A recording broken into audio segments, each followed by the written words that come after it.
नाही ಉಪವಾಸ ಇಲ್ಲ ಕೂಲ್ ನೋಡ್ರಿ ಒಂಥರ ಕಬಾಬ್ ಬಿರಿಯಾನಿ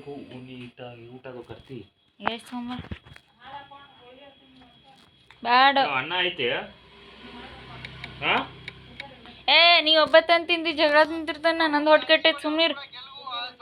ಎಗ್ರೆಸ್ ತರ್ತಾನೆ ಏ ಬ್ಯಾಡ ನಂದು ಹೊಟ್ಟೆ ಕೆಟ್ಟೈತೆ ನೀ ತಂತಿದ್ರು ನನಗೆ ಸಿಟ್ಟು ಬರಲ್ಲ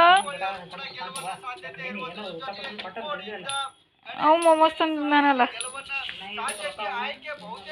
ಕೊಡ್ತೇನೆ ತಗೋ ಯಾವಾಗಾರ ಒಮ್ಮೆ ಏ ಕಳ್ ಬಂದು ಅವು ಹೇಳಿದ ಮಾತು ಕೇಳತ್ತಾನ ಗೇಮ್ ಆಡತ್ತಾನ ಅದು ಬಕ್ವಾಸ್ ನನಗೆ ಇಷ್ಟ ಇಲ್ದದ ಅದ್ರೊಳಗೆ ಸ್ವಲ್ಪ 2 ತುತ್ತಾರ ತಿನ್ನಕ್ಕೆ ನಾ 2 ತುತ್ತಾರ ಕೊಡ್ತೀಯಲ್ಲ ನಂಗೆ ಬಾಯಿ ಕಹಿ ಆಗಿತ್ತು ನಾ ಏನು ಮಾಡಲಿ